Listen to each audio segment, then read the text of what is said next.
The polo I wear in that intro video is a Roan polo. You can get one as well and a bunch of their other men's products over at roan.com/chatsports and use promo code chatsports for 20% off your purchase with that link in the comments and the description of today's show. Before we get into said show, if you've liked that we've been doing 2 videos per day, or at least close to it with some exceptions mixed in there for holidays, etc., then share today's video. The only way we can keep doing these multiple videos per day and not do other stuff is if we get the shares and the success and all that other stuff and the views that come along with it. So help us out by sharing today's video on social media. Let's talk the latest on Micah Parsons. I think fairly insightful interview article from PennLive, which Micah and his family, by the way, spoke about a variety of topics, some talk about his role, what it's going to look like in 2024. Also of note, to put Mike Florio in shambles, confirmed once again that no, he would not be holding out of training camp. He's going to be there, and it's a matter of when, not if, he eventually gets paid, etc. So I wanted to break down some takeaways from that piece. First up, Micah's at least saying all the right things, which is the minimum that you need to be doing about, getting yourself ready for the 2024 campaign. Here's what Micah said. I'm getting prepared to do anything and everything to win. The work that I put in is really going to show, and people are going to be in for a rude awakening. Look, this is the free square. This is, you just got to say the right things publicly. Now, actions will always speak louder than words. And as a fan base, we're at the point where, to an extent, we don't care as much about November, October, September, etc. It's all about December or January, which isn't always fair, but that's been a very common refrain. Micah's been great in his first 3 years. I think there's room for another step for him to take. So will Micah Parsons be better in the 2024 campaign? Y for yes, N for no. It's the pinned comment, by the way, on this video. So that ad comes on the YouTube side. Great, take advantage. Head down there, type in Y for yes, N for no. The bar is high for Micah Parsons. It's as high as any defender in the NFL, and it absolutely should be. We've seen what he's able to do through just his first 3 seasons in the NFL. Micah Parsons is a great football player, and I still think there is another level left to reach. You've seen even the controversial Malik Hooker comments when you kind of dial him in. He was trying to say Micah's got room to be better. I think that comes with leadership as well, which is a different conversation. We're, to an extent, kind of past that point with training camp almost here. But I think even on the field, being an even more dominant player, he can lead the NFL in sacks. His start to his career is incredible. It's Reggie White, it's Derek Thomas, it's Dwight Freeney, 3 Hall of Fame players. Micah and Reggie, only 3 to have at least 13 sacks in each of their first 3 seasons. Aldon Smith was on a Hall of Fame path before all the, off the field addiction stuff unfortunately reared their ugly head. But Micah's got the talent to be even better than what we've seen in his first 3 seasons. Now, how you get there? We'll spend time on that for the rest of today's show. But it is made possible by Roan. Roan has overhauled the male closet in a positive way. They've got products for every occasion. We're talking pants, quarter zips, dress shirts, polos like I am wearing, even blazers now as well. Their signature 4-way stretch fabric is breathable, flexible, and works everywhere from your commute to work to the 19th hole to, if I don't know, you're playing college football 25 at home. Definitely not talking about myself there.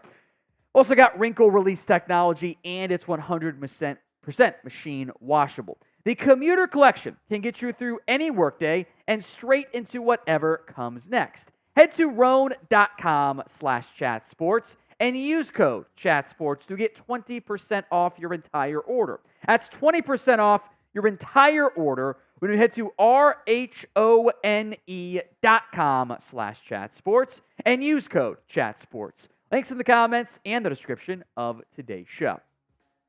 All right, takeaway number 2. We're going to spend a lot of time on this one. Micah has apparently trimmed down a little bit for the upcoming season. That is a departure from what he did last year when he bulked up. Now, this was not Micah saying this, but rather his mother, Sherese.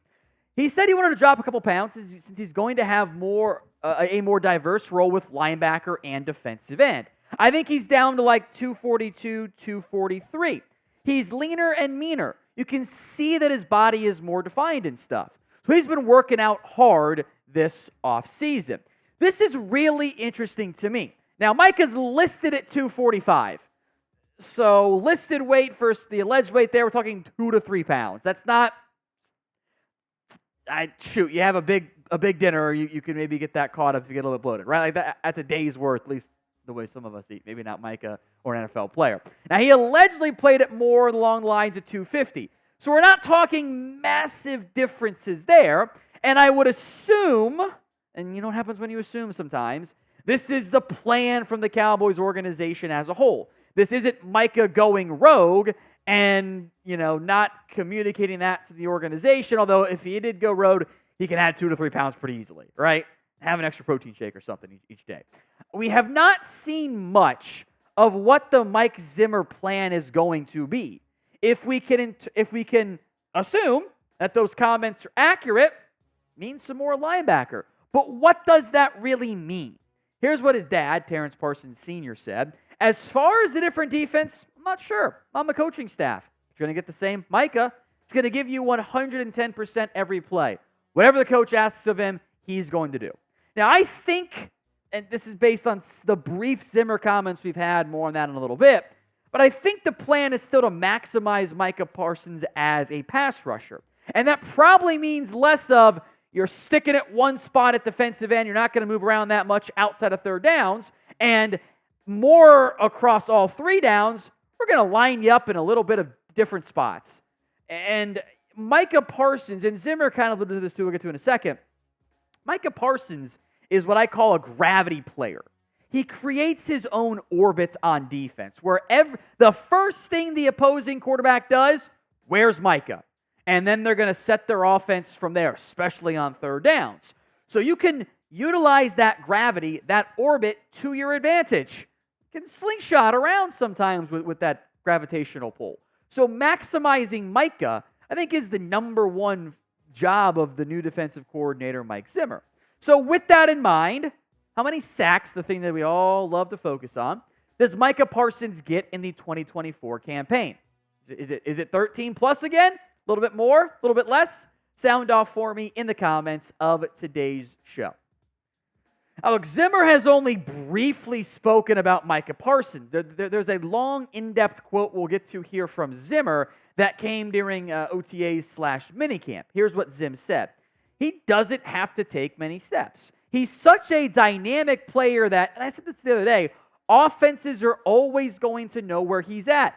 They're going to turn protections to him, have the back help chip no matter what it is. In a lot of the games he played last year that I watched, the offense had a good scheme where they had 2 tight ends on him and all those things. So we're going to obviously move him around, do different things with him.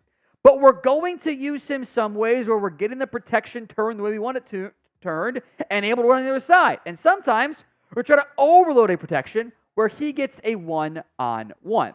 Now, how much of that was third down specific? I'm almost more intrigued with what you do on first down with him. Does he play off-ball linebacker? Does he get some just move him around situation stuff there? Parsons, this is from the ESPN article, by the way, of the top 10 pass receivers, number 3. This is an electric pass rusher. One of 2 all-time with 13-plus sacks in his first 3 years. Led the NFL with pass rush win rate. Was 5% higher than anybody else, despite facing the most double teams, by the way. And even if he didn't always get the sack, 38 pass rushing completions is a good thing. Comes on third down, that's not that different than a sack. He is by far your best pass rusher. And I like Tank Lawrence. I like Sam Williams. You can get more out of those guys as well. I am very curious what the linebacker rotation looks like. And maybe this is even as simple as, you know what, it's 1st and 10. The Cowboys are actually going to be in a 4-man front look, and it's going to be 3 linebackers, and Micah Parsons is playing the 4-3 over Sam role, and that's indistinguishable from the 3-4 outside linebacker role, and he's just lined up as a 5th guy up front. And if that's the plan, I'm fine with that plan. Hell, you can put him next to Tank Lawrence in some of those scenarios. And then you still got Kendricks and Overshown, whoever it ends up being at linebacker. And on 1st and 10, they did a little bit of that last year where they went to that bear front. Do more of that. I think Micah, or maybe you put Micah as an off-ball linebacker in your bear front. They did some of that last year with Dan Quinn. I am actually very excited to see how Micah Parsons gets deployed with Mike Zimmer. I think he's got the creative mind to do some elements of the Anthony Barr stuff that he did in Minnesota, but even a better version of it. Now, we will have Cowboys videos for you guys every single day, so do not miss out. Hit that sub button at youtube.com/CowboysTV. Now, this ties into point number 3. What exactly is the Parsons-Zimmer relationship? I think that is a key element. Parsons loved George Edwards. Edwards was Zimmer's DC for years. But Micah didn't say much about Mike Zimmer. Coming off the heels of Micah saying at minicamp they've only spoken about 20 words to each other, Micah on Zimmer just said, he's good. That's all we got there. That's it. It seems like Mike McCarthy has taken on more of the, having a Micah handler makes it sound like a negative thing. It's not what I'm trying to say, but being the main connection on the coaching staff with Micah. And that's what Micah said back as well at OTA's minicamp. I don't think people understand just how much Micah or McCarthy is invested in me and becoming a leader and how he thinks I value the team and where we're headed.